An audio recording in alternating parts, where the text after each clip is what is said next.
check the title. Okay. Welcome, everyone, to this session of Let Us Talk It Youth series.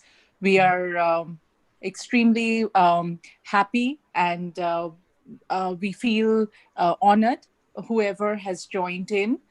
Because it's a long weekend here in US and the weekend, you know, uh, thing has already started. But if you have joined in, then something we should say thank you to you specially.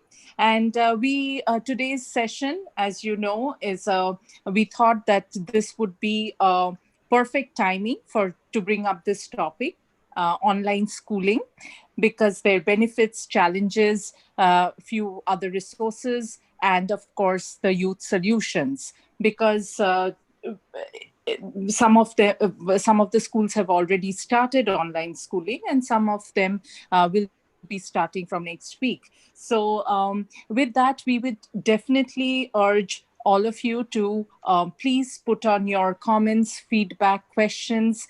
It will be more of an interactive session, so please put in that so that our panelists can answer. We can all, as parents, get interactive. And moreover, we can all, as parents, get interactive. And moreover, we will be, because we are conducting these webinars at from the during the summer holidays. So it was like from 12 p.m. to 1 p.m. EST. But we will be at the end of the session today. We will be talking about planning it from next week, when you want the webinar to be telecasted, and how it is going to be fruitful for parents and students as well. So if you could just after the webinar is completed, then we'll join those of you who have joined in Zoom. Please remain in the remain in Zoom, and those who have joined in YouTube and Facebook, LinkedIn, please join in the Zoom link, and we can all discuss as a team. So we would really appreciate if you can do that, so our planning for the next week's coming weeks would be much easier, and everybody can take a planned decision as well. So as I said, today's topic, online schooling. And the best part, what we are seeing right now with school getting opened, and some schools will open, we are seeing the adaptation to change, how important it is. And saying that, it reminds me that the only person who is educated is the one who has learned how to learn and change. So this is all about today's topic, that how can we change our mindset, how can we adapt to what is available right now. And to give this session, our panelists today is very interesting set of students. We have the youngest panelist, a fifth grader, very bubbly and full of enthusiasm, Anvita. And we have Siri, who is a ninth grader, a quiet but very intelligent girl. And Pranav, 10th grader.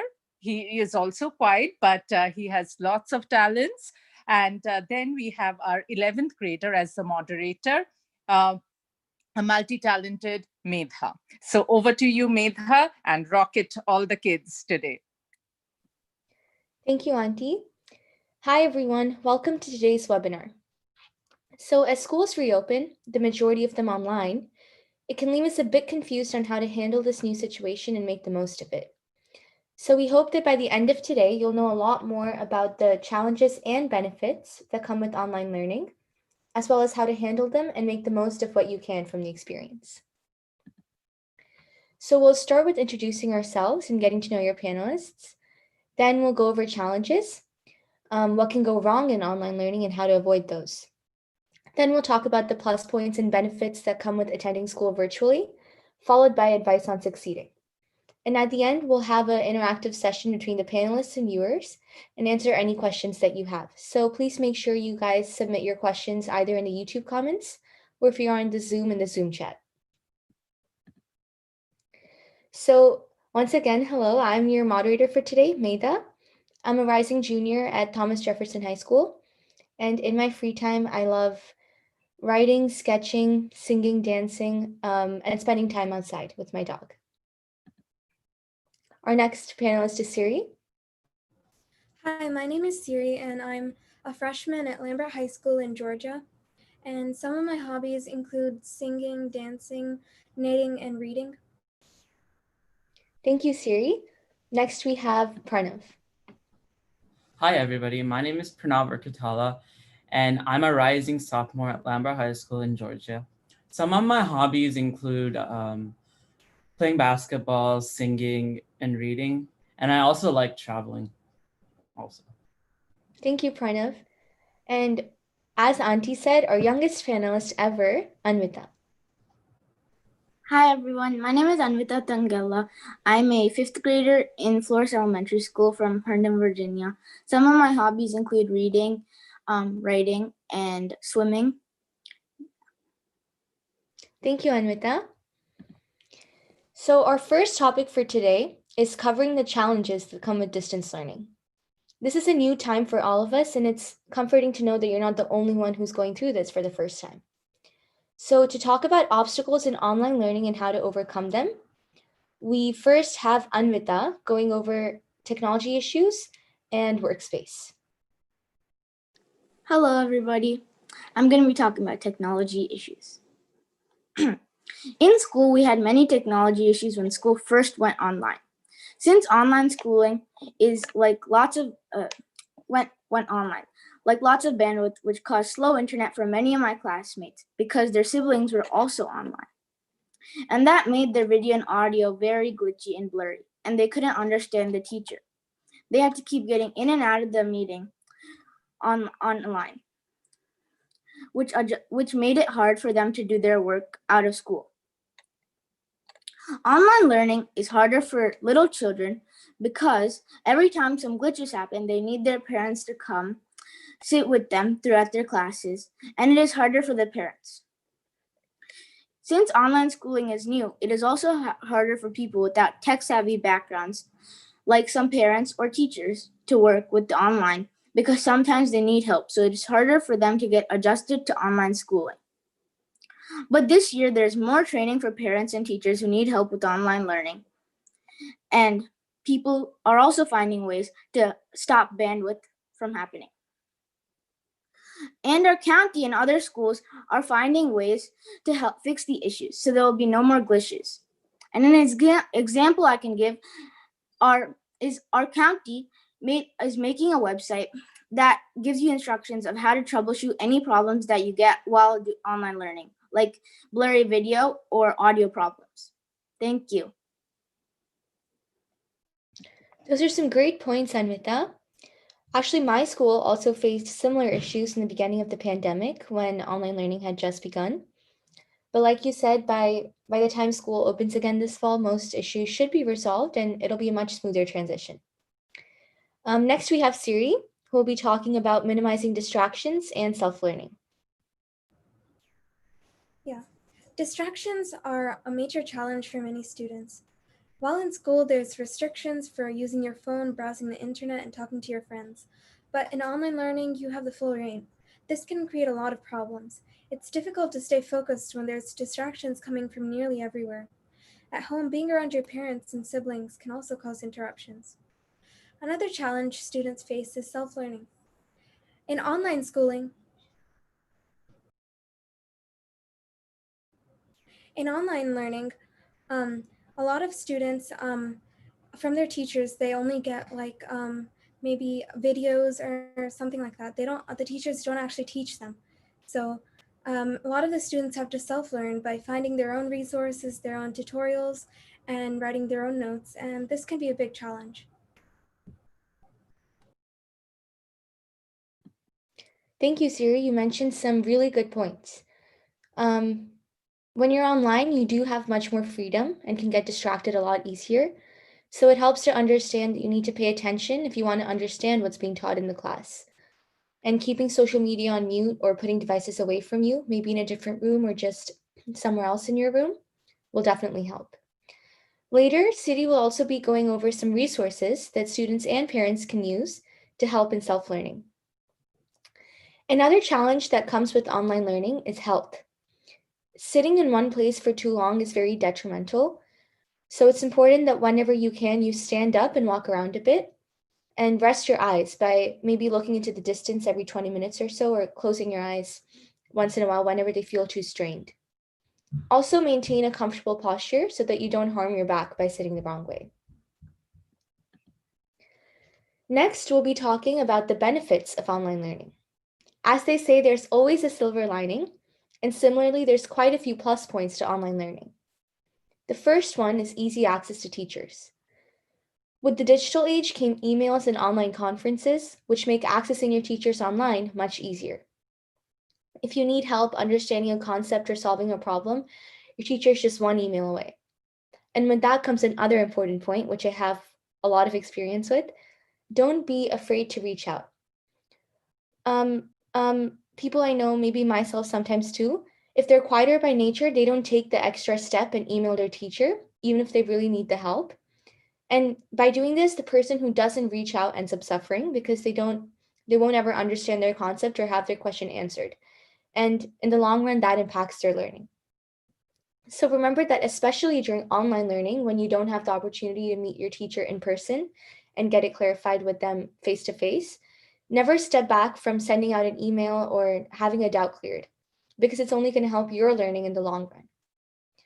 Next, we have Pranav to talk about the convenience and flexible that comes with online learning. So one more benefit of online learning is it's convenient and flexible.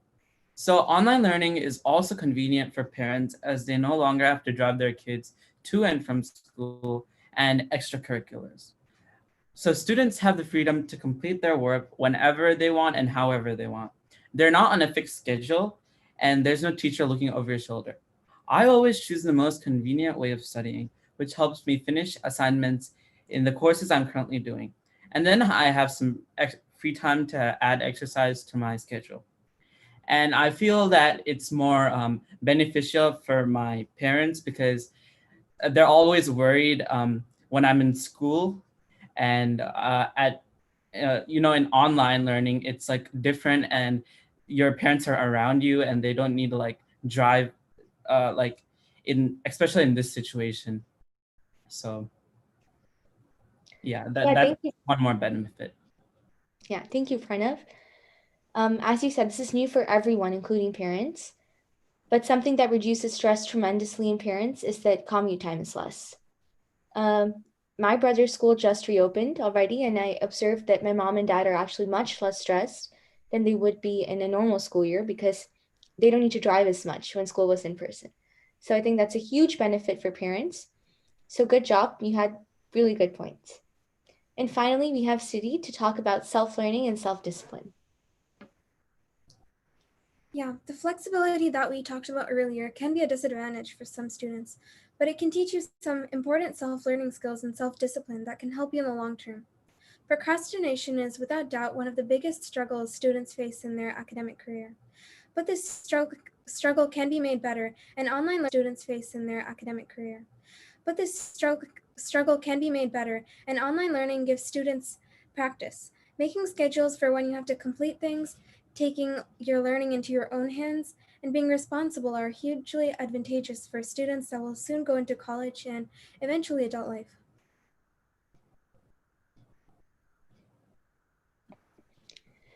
Those are actually some really interesting points. And as I just want to remind everyone once more that at the end, Siri will be going over resources that students can use for self-learning and to clarify any concepts from school.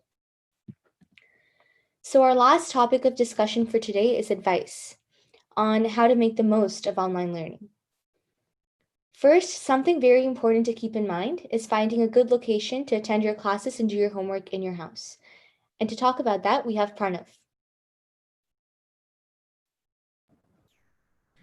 So having a organized and quiet workspace is a really great way to keep all distractions such as sounds from the kitchen and pets away from you. And it's going to be a healthy environment, and you can complete your online learning in the best way possible. So to keep yourselves organized, some things that you can do is organize your binder so you know which subjects to study for. And as Meda mentioned, good posture is always good for online learning because it's right in front of a computer, and you have to, like, if you're slouching, that might damage your eyesight, or and it's like it'll like damage your health also. Yeah, I definitely agree. So it's important to organize your supplies and notes because when you need to study for a test or just refer back to them, you can find them easily.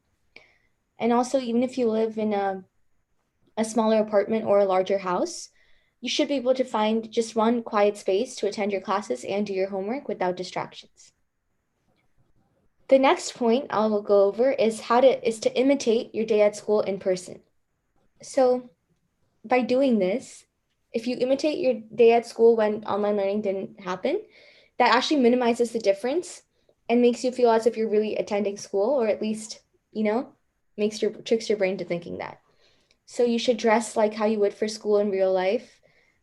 Maybe keep a lunchbox with you instead of eating from a plate as you normally would at home.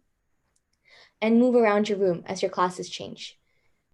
So this is just one thing that might help minimize the difference between school in person and online learning. The next very, very, very important point is time management. Everyone here, I'm sure, can relate because this is a skill that's essential for kids from grade 1 all the way to when they start working as an adult. I'm in my junior year of high school, and one thing I've observed is that especially when kids enter the phase of middle school and high school, as they get more work, as the schedule changes, they tend to procrastinate much more, myself included. We push studying for tests and completing assignments to the night before and end up feeling much more stressed. This was something I did earlier on, not as much in middle school, but 9th grade. And it did nothing but add more stress to me. So the most valuable advice I personally can give to students is to use a planner, which I did, but finish the items on that planner before moving on to other things. Schedule your work so that you're ahead of what you have to do and not behind. And this way, you'll find yourself much less stressed and enjoy the experience of online learning much more. That being said, don't feel like you have no time to relax.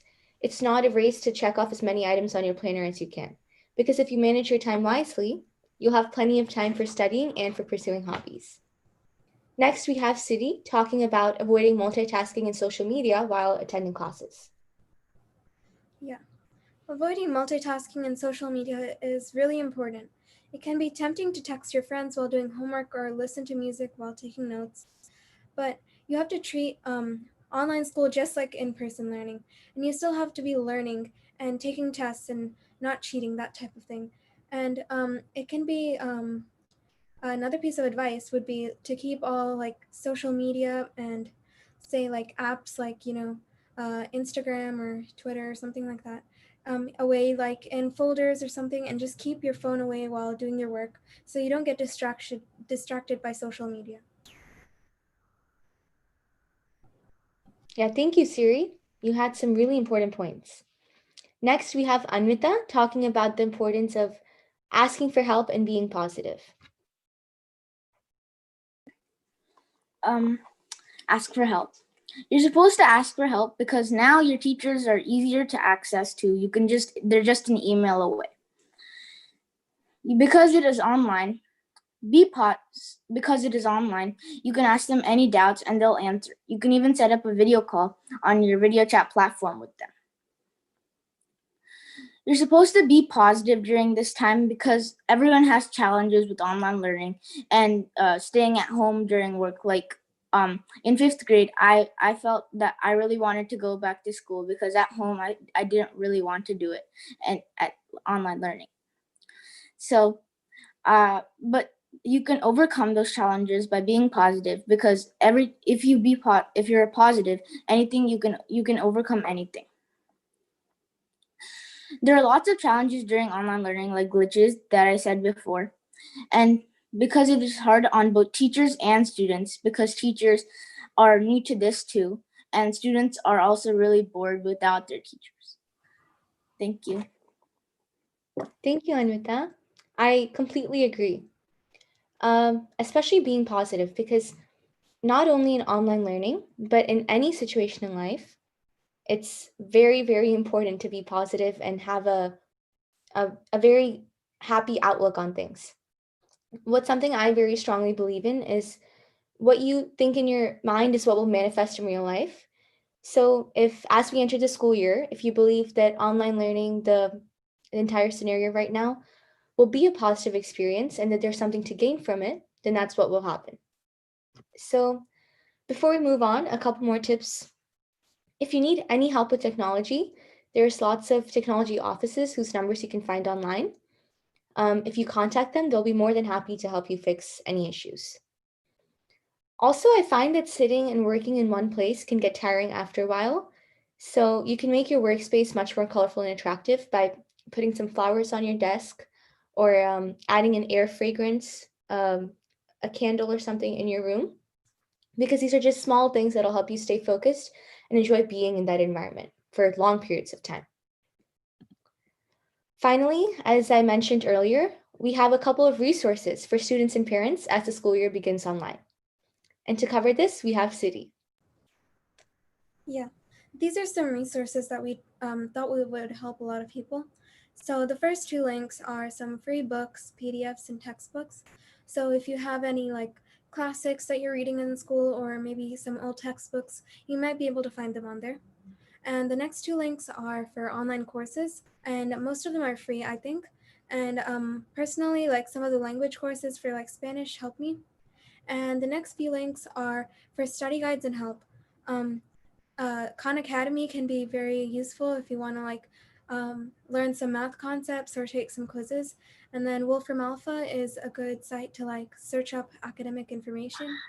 And the next two are really helpful for learning about books and like book summaries and book quizzes. So yeah, these are some resources and we hope they'll help. Yeah, thank you, Siri. I've used a couple of these before, like edX and Khan Academy, but I'll definitely be using maybe all of these once school opens for me. Now we've come to Q&A. So our first question, Siri and Pranav, since you all have already started school, what are the challenges and benefits you both faced in the initial days of online learning this fall? And before you guys answer that, just one quick thing. For the audience watching on YouTube, please feel free to submit your questions in the chat. And everyone on Zoom, you'll be able to submit them in the Q&A chat on Zoom. But yeah, over to you, Siri and Pranav. Some of the challenges I faced, like school started like I think 3 weeks ago, and at that time, like I had already done online school like the previous year, but this is the first time, and I'm in ninth grade, so this is my first time in high school too. So I was a bit surprised by the workload. It was pretty hard at first, but I think I'm getting used to it. I make schedules and I try to like complete my work like put an hour for each subject, so I'm not like trying to like do everything at the same time, although I might feel stressed. Like I try to do like 1 hour for every subject, like just like it would be in person, and that's one thing that helped me. So some of the challenges I faced in online learning was that sometimes its learning wouldn't work, or there would be like a glitch on it and some assignments wouldn't open up. But other than that, I think I had a good experience with it in ninth grade, and it helped me overcome those challenges, and I submitted assignments on time, and it was good for me. Those were some benefits. Yeah, that's actually really good. I live in Northern Virginia. School is starting for us the coming week, but since you guys have already started, thank you for sharing. That was really helpful. Our next question is for Anita. So You already experienced a couple technology issues earlier in the beginning of the pandemic when schools were still adjusting to online learning. So do you have any tips and tricks for the viewers on how to fix bandwidth issues and other problems? So the first trick is like if you have like a sibling like near you and you're in the a same video chat or like a different video chat but it echoes around, you can sit like a little farther away. If you like are in the if you have to sit in the same room, you just like sit like one corner and like farther away, or wear headphones and like be on mute. And then another trick is that you can like off your video and audio like more times, so like it lowers like the use of the bandwidth. So yeah. Thank you, Anita. A question we got from parents is how to handle too many emails from the school for scheduling. This can be quite confusing sometimes for both parents and students because, getting too many emails from any organization is a little confusing sometimes. So my advice is for teachers to send streamlined emails for parents to understand what their child needs. And in case you or your child is confused, email the school to ask your questions and they'll definitely get back to you. Again, here comes the point. Don't be afraid to reach out and clarify any doubts you have. Does anyone else have anything to say on that?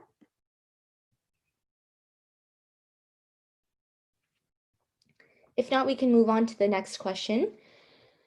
Another parent question was that how to motivate children, especially younger ones, to sit for long hours in front of their screen. I think, Anvita, would you mind taking this one up? Sure.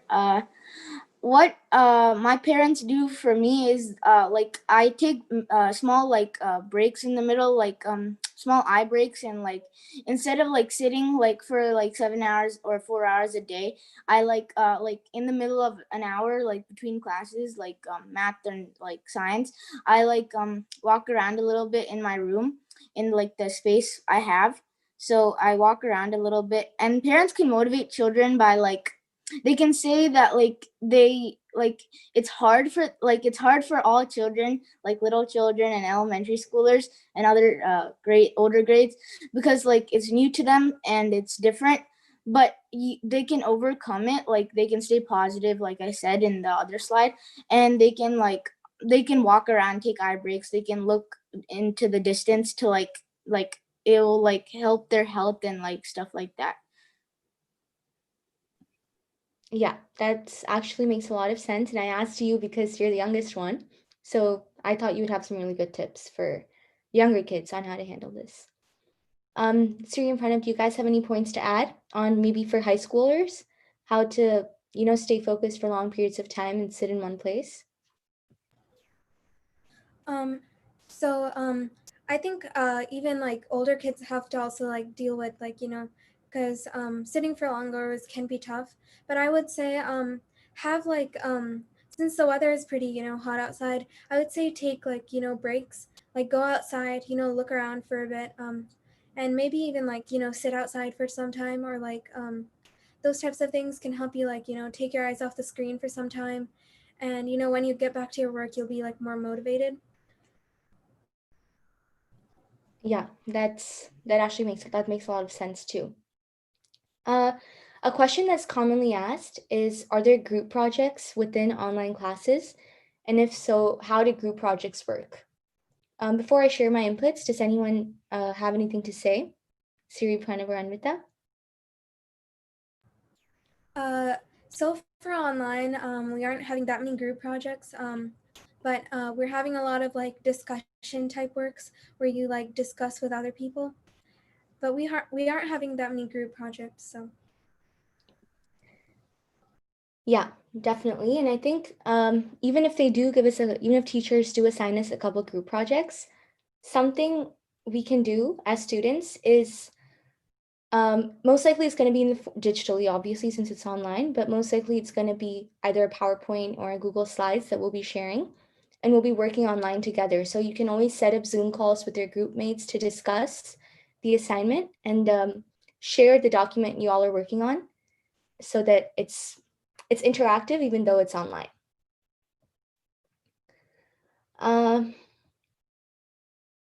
So I'm sure a lot of parents will have questions on grades. How will your assignments be graded? Online classes, how will your assignments be graded online as well as tests? Will it be harder in terms of grades online or will it be easier? So what do you guys think about that?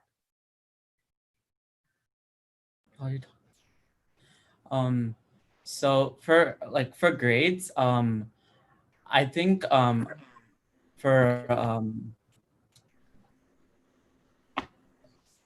high school, the teachers are they have a lot to grade actually, so they're gonna take a little bit of time. They're not gonna they're not gonna give it in a week or something like that. They're gonna space it out, because my ELA teacher, she has to grade 9th and 10th, so my grades won't come until like a month or so. So you have to wait for a little while. So that's what I think about the grading. Yeah. Yeah. And something I have to add, I would say make sure to check like the school's policy on like late grading and like anything you submit late, because in my school, if you submit something let's say a day late, you'll get like about 20 points off. So it can be important to like check the policies and make sure you're doing everything on time so you don't get bad grades. I actually have something to add for the last question, like the question about like motivation and taking breaks between classes. My brother is like an 11th grader also, and he takes small breaks between like classes, like walks around, and then there's like a basketball hoop like right there. So we have him and his friends like play there for like maybe a few minutes, and then like they come back, like they like play there, so they can like relieve their stress like with playing like basketball. So like they just shoot a few hoops and stuff. Yeah. That's a really good point, Anita. So I wanted to add one thing about the grades for online learning. What I mean, obviously school hasn't started for me yet, but what I think is going to happen is there'll be more objective types of assignments, as in essays and projects, more than there'll be multiple choice, because definitely cheating, all those things are issues that need to be discussed when we come to online learning. So I feel there'll be a lot of essays and projects, and do your best on those, because I feel like those will make up a really big chunk of your grade. Another question that is also commonly asked is, how effective is online education as compared to face-to-face instruction?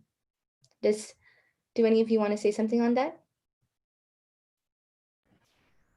I would say compared to in person, I feel like I'm not learning like as let's see, because like online, a lot of students, when they're taking their tests, they're obviously like not completely being honest about like what they're doing. um Even sometimes, I'll be doing this, like I'll like glance at my notes, because it's online and no one's like there's no teacher looking at you. So I feel like when we're studying, like I'm not studying as hard for tests because I know it's only online. So those types of things, like students won't be studying as hard. That's what I feel. But they'll still be learning things, because as you said, they're giving a lot of projects and essays and those types of things, which help you learn in a different type of way other than like actual tests. So it's a different type of learning, but I think it's still pretty good. Yeah. Can I add something to that? I feel like online learning is like, well, like it's good in a way, but like I feel like when I was in person, I got to interact more, and like got like it was like more like fun and like better for me, because like I got to interact, and then they would show some slides and I could point up to the places. But right now you can't do that because like they're online and they won't really interact that much. Yeah, I agree. I actually preferred in person because you can see your teachers and all your friends face to face, like you said. But hopefully this will be also as nice, because I'm pretty sure we'll have to have our videos on as school is happening. Another question is, how many hours do So each of us can answer this because we're each on different grades. So how many hours do you typically expect to spend on a class and then homework?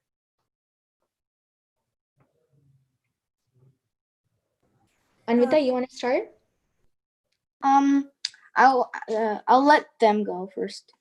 Okay. So yeah, Siri, you can start. You're in 9th grade now, right? Yeah, I'm in 9th grade. This is my first year of high school, as I said. So I think it's a lot. There's a lot more work than 8th grade, obviously. And I usually wake up around, like 8 to 10, somewhere around that. And then it depends on how much work there is. If it's at the beginning of the week, I'll usually spend more time to like get things done quickly. And if it's like at the end of the week, I'll have less work because I'm just like finishing up, stuff that I didn't finish before. So yeah, something I would, advise is like try to finish your work early so you don't have work later, and make sure you're doing everything like a few days before the deadline, so you don't have to spend as much time on it like on, say, like the Friday when like everything is due. Can I add something?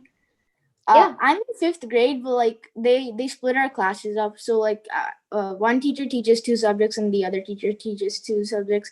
I'm expecting that they'll just give 1 hour homework because for my grade it's just that much because like I'm still in elementary school, so doing it a little bit. Yeah, definitely. Pranav, you're in 10th grade, right? Yes. Do you expect to have a little more as compared to Siri and Anvita? Yeah, I have a lot more because I'm taking 2 APs. So it's a lot of like writing, and you have to elaborate more than you did in 9th grade. So I think the workload is higher, and but like classwork and homework is like I just do it like if it's like if it's like AP psychology and AP computer science, I just use 1 hour for that completing classwork and homework for AP computer science, and then for AP psychology, I do the same for that. So then I can distribute it, so I can submit each on the deadline. So that's how I'm. Yeah. I am a rising 11th grader. I'm actually very nervous because if you ask anyone, they say junior year is difficult because, that's when obviously the SAT, ACT, all your testing happens that year. You take a lot of APs and challenging classes. So I expect to have a lot of hours to put into homework. So yeah, definitely that's going to be something that's challenging, but I feel like the time will actually decrease from in person because the school I go to, it's a magnet high school, and it's around 1.5 hour away from my house. So the commute time is going to be much less as well. And I think that's going to save me some lots of time. That time I can put towards studying and other things. Another question that we got, does the curriculum focus mainly on academics? Or usually when we have in-person school, there's lots of social and emotional learning activities that help students develop skills such as speaking better or soft skills, basically. Will online learning, will they incorporate those kind of activities as they do normally in person? And if so, how would they do it? That's a question we got. For our school, online learning is very there's no interaction between like the teachers and students. Like they don't have like online classes. They just give assignments and videos and you have to do your work. But some ways that they're having like students like present their work, say they make like a PowerPoint or something, especially for like language classes like Spanish, like they make you do a recording or like voiceover on your PowerPoints so that the teachers can hear you talk and that type of thing. And then they have discussions. So the teacher will post a question and you can answer the question and then respond to your classmates and friends. And if you have like any project you're sharing, you share that project and everyone can take a look at it, and you can take a look at other people's and give feedback. So that's how they're making it slightly interactive. It could be better, but it's pretty good. Yeah, it's actually good that they're making it interactive, because when you think of online learning, I'm sure most people have the image that it's just, a teacher talking, presenting a Google Slides, and we all just watch. But it's good that we all get to interact as well, students. Anita, do you have anything to say on that?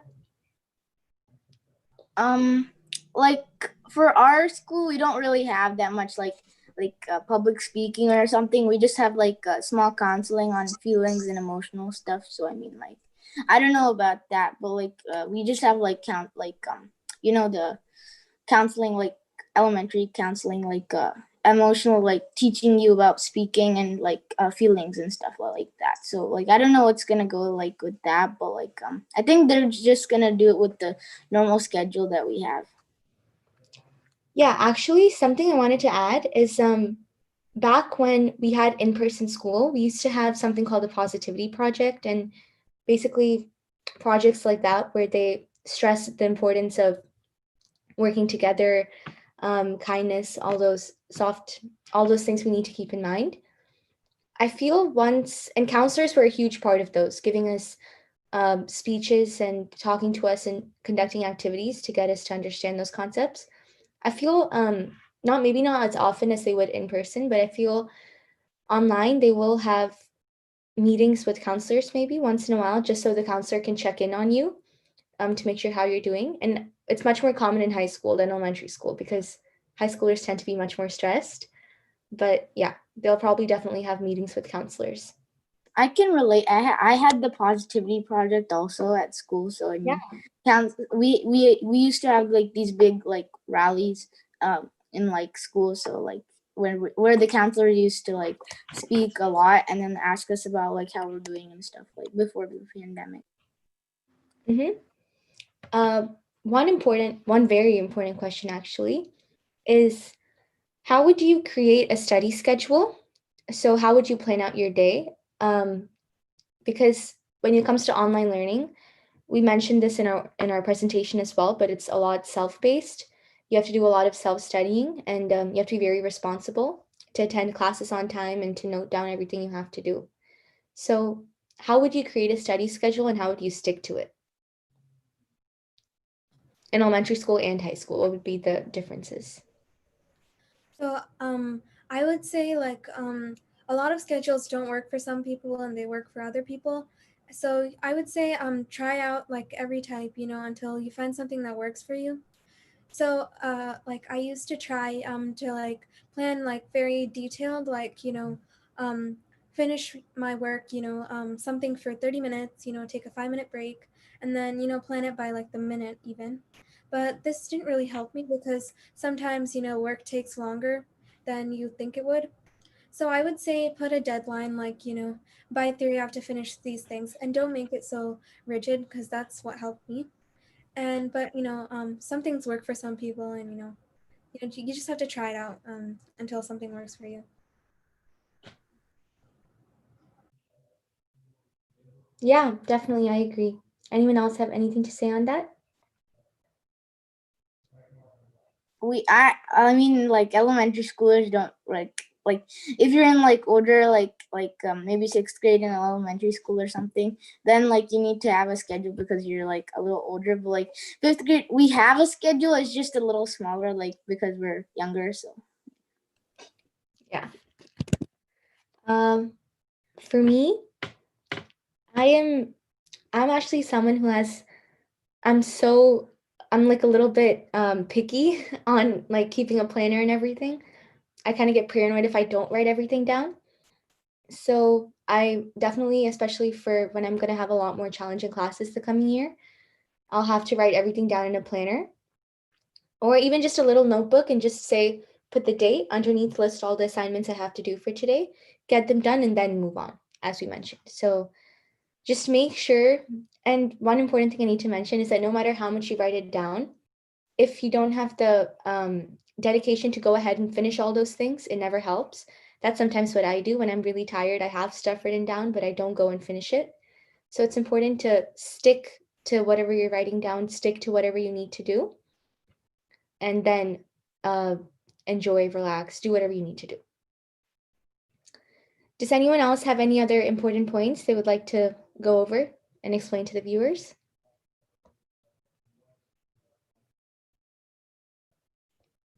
I actually have one last thing to ask. How much can parents be involved in online learning? Because usually parents, when you're in person, they're not always be involved in online learning. Because usually parents, when you're in person, they're not with you. They're at work or they're at home. In online learning, they will be with you, at least in the same house, maybe not in the same room. So how much can they be involved, starting with elementary school to middle school to high school? How much is their involvement, and how much should they be involved for the student to feel comfortable? I think like if you have like internet problems or something like that, they can be involved, and like they can check on you from time to time to see how you're doing if you're in elementary school, because like you kind of need a little more help. Yeah, definitely.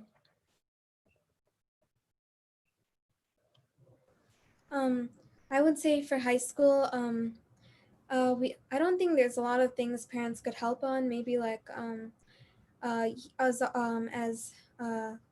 she said, internet problems, they affect everyone. So if you need your parents to like troubleshoot, then you can ask them. But otherwise, with work and stuff, I think mostly you should be able to do everything by yourself. Like, yeah. Yeah.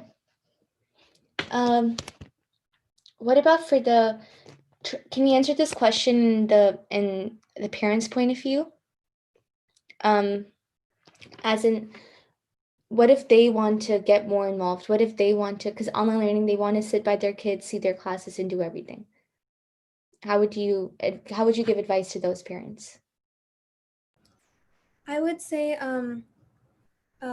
it helps if you let your kid be more independent, because even in in person, the kids are still, even if the teacher is there, they still have to do their own work, and they only ask the teacher if they have a specific concern.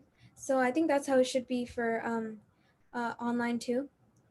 So yeah, maybe if they have some if they have difficulty with something, like let's say like math or something, they can ask their parents as they would do for in person. So yeah, I think mostly if parents don't look over their shoulder like every single second, students could be like more responsible, more independent, and do their work quicker. Yeah, I have a point. So they can also like give you tips on how to study. Like sometimes you're not like what if so sometimes they see what grades you get and they're not that good. So like how should you improve on that? They'll like give you like tips on that. And like what is it good to like take like write the notes or like type the notes, so like you can that's how they can help you in. Yeah. Yeah, I agree. I think I want to add like just a small like sentence, like for like kindergartens and preschoolers, like the parents need to be there, so like they they need the involvement of parents, and like up till third grade, because like the teachers might want to talk to them about like their student or something like that, and like they don't really know like how to work with that the other stuff. But, like I think from fourth grade and up, I think like they can like involve like a little, like just a little bit more, like check on you from time to time and something like that. Yeah. So just to summarize, for younger kids, parents should be slightly more involved because it's harder for little kids to stay in one place and pay attention for that long, looking at a screen. But as you get older, I feel it's best to give them a little bit more space because already they'll probably be a little stressed with the amount of work they have. But definitely when they ask for help or when they just need someone to sit with them, then it's good to just be there, just to give them some moral support. Maybe we have time for one more question, and then we'll talk about planning for next week. So to everyone watching on YouTube, you can join the Zoom link if you want to be a part of this. But yeah. So does anyone else have any common questions they want to talk about that parents or students might have about online learning? Or just any last minute points they want to add and discuss? Before anybody jumps in, I have to say that how nicely you all tried to cover not only the students' perspective but the parents' perspective as well. Because as much as I, want to give that space, I am, inbuilt that helicoptering type of a mom who wants to do see how they are doing and what they are doing. But trust me, giving them that little space literally helps. I mean, they also grow and learn much faster. Definitely makes some mistakes, but yes, they do learn faster, and a lot of patience. I think that's from the parent point of view, and I guess some parents would agree as well. And if you do disagree, please comment, and please unmute and give your viewpoints as well. Yes, but sometimes it becomes very, for the younger kids to keep the timings. Whether did they start the school? I mean, the class reminders becomes very important. Like if they have a reminder system either on iPad or phone or somewhere, that is an essential important part. Yeah. But wonderful job, wonderful presentation, all of you. I have to say. I just had, before we talk about next week's topic, I just had one last question that we can answer. So if students are obviously at different levels, and everyone has different needs. So if they understand the concepts and if they're able to go slightly faster than other students, will they be in person? You'll always be able to speed up or slow down a little based on every student's individual needs. Online person, will that same kind of freedom be offered for students to go at different paces, maybe learn a little bit extra than the rest of the class, or slow down, take some more time to understand what's being taught? Will that freedom be there is a question. So does anyone want to answer that? It depends on the subject, I think. So for most of the main subjects like ELA, math, and those types of things, they have usually let's say like one essay, like a few quizzes and like an assignment every single week. So you can complete these at whatever pace you want. You can finish it all on Monday, or you can finish it all on Friday, which isn't advised, but you can do stuff whenever you want. It's very flexible, I think. Um, and let's say you finished it on Monday, then you could probably ask the teacher for extra work.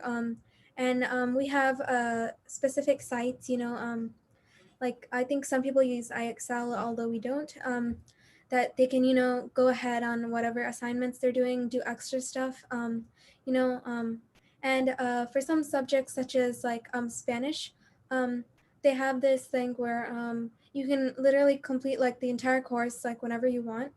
It is paced, so you can complete like, there's a deadline for each assignment every week, but you do have the freedom to like go at whatever pace you want. And as I said, you could actually like finish the course in like an entire week. Like you could just finish it by then. There's a lot of freedom when you're doing online. Yeah. Actually, I think there's that more freedom when you're doing online than in person. Yeah. Because also Siri went over some resources. And if you're doing online and let's say you understand already what the teacher's going over, in your own time, you can go to those resources and maybe learn a little bit ahead. Or if you don't understand as much, you can go to those resources and go over what the teacher went over. So I think there's actually a little more freedom online than you would have in person. So does anyone else have anything else to add on that, or do you want to move on to next week's discussion? No, before that, let's ask if anybody else, did we get any other questions from YouTube or Facebook, Jen? Or else I have a question.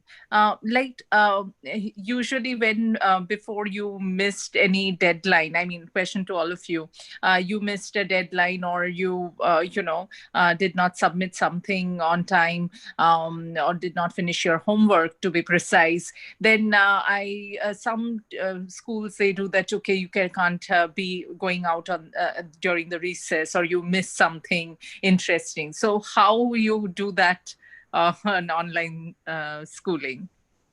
How we stick to deadlines? Not stick when you don't stick to deadlines. So what should be So done? what What are should the the parents consequences? do? Okay.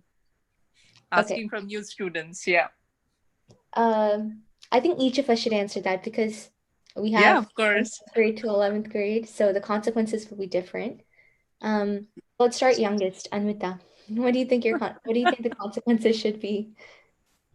Well, last year my teacher, like if we didn't finish it on like the deadline, she would she'd like give us other work. But I think this year it's gonna be a little harder because there's different classes and it's online, so it's gonna be a little like lighter, but you have to still stick to the deadlines. And if you don't, they're probably gonna like give you more work, which makes it harder. So you have to stick to the deadlines still. So. Right. And if the teacher doesn't give more work, then the parent can give more work, right? Anvita? Yeah. Agree? Okay. Now we have a point. What about Siri and Pranav for the earlier years of high school? Compared to in person, like the penalties are like a lot higher, and I think all the high schoolers are worried about their grades. And so if you complete something late in our school or like in our virtual academy, you actually get 20 points off, so you'll get an 80 if you submit anything late, even if you did everything correctly. Like if it's due at like 12 o'clock and you submit it like at 12:05, you'll still get an 80. So I think the penalties are really hard. So a lot of students are completing everything on time. And I think grades are like a lot of, obviously like the high schoolers are very worried about their grades and their parents are too. So, an 80 in your grade book is, going to bring it like really down. So I think a lot of students are motivated because of that. And there comes your time management. You better manage your time. That's a good consequence, inbuilt consequence. Love that. Yes, Pranav. Yeah. So for me, I actually got like one assignment like that I didn't turn in on time. So yeah, but like some things I would like improve is time management, and like 10th grade, like it's a lot of like elaboration, and we have to like um actually put your work, like even like it was not a completion grade, so it was just like the teacher was checking accuracy, and I submitted at when it was like due 11:59, and I submitted at 12 o'clock, so I got like 20 points off for that. So yeah, I love your honesty. I need to work on it a little bit more.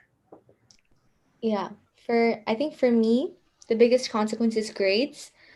But if I suddenly stop caring about my grades, then my mom takes away my phone. Yeah, so that's another big consequence. But it's only for a little bit until I get back on track, until if I miss a deadline. But usually like I said, I'm kind of paranoid. I write everything down. So deadlines aren't usually a problem for me. It's more planning my time in between to reach those deadlines. So yeah. Absolutely. So, I mean, loved all of your answers and your honesty, mostly the honesty part of it. Thank you so much. I mean, all of you for being that, honest, involved, and trying to bring out the best and the challenges as well. So, what I gather from all that you said was either you run the day or the day runs you. So, you I mean, have to be that schedule. And for parents, I think we have to maintain two schedules, one for ourselves and the other with our kids, along knowing their schedule, their classes, their email tracking, the child's progress. It's a added schedule for us as well. That's how I think we have to balance. And yes, thank you. We are past one now. So just wanted to let everybody know that we have these webinars, professional webinars every Tuesday, Wednesday, Thursday from 12 to 1 p.m. EST. And next week we have on Tuesday, September 8th, we have Symphony of Flexibility and Agility, the best practices for navigating your work, hobbies, family priorities during uncertain times. On Wednesday, September 9th, we have instance connectivity alternatives in AWS. And on Thursday, we have how to impact, influence, and inspire with a signature story. So, it's a very interesting topic, and please do join us. And all of you who have joined on Facebook and YouTube, please join in the Zoom link so that we can discuss about that from next week, what timings and what topics we will be covering in our Let Us Talk It Youth series, which happens every Friday. We have to now just fix on the time.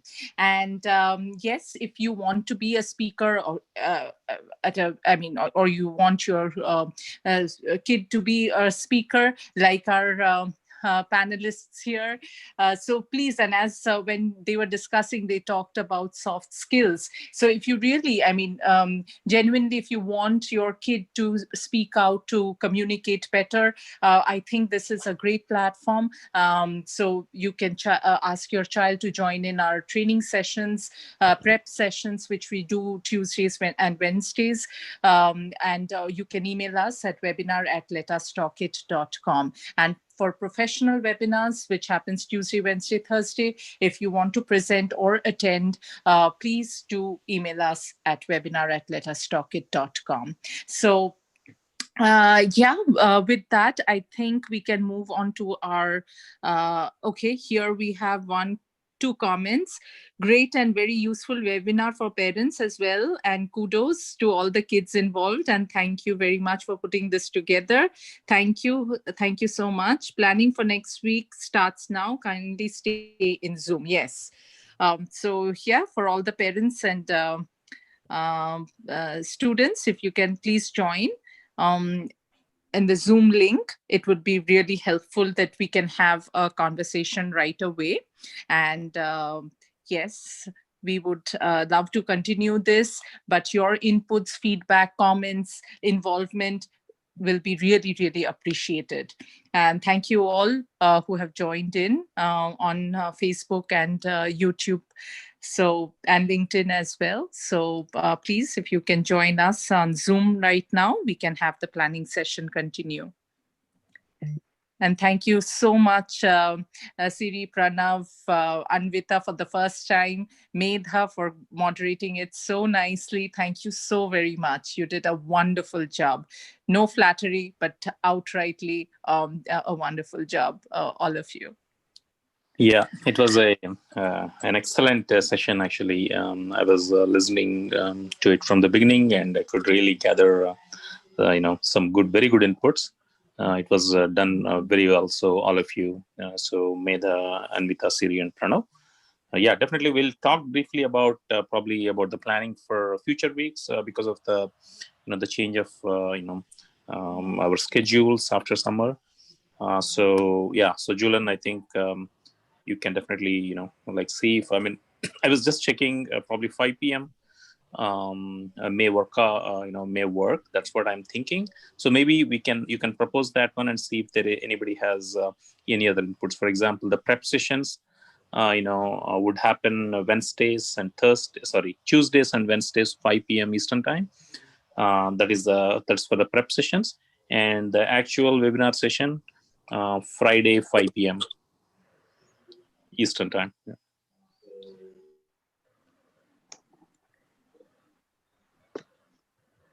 Yeah, absolutely. This is what we are thinking. So if you have any comments or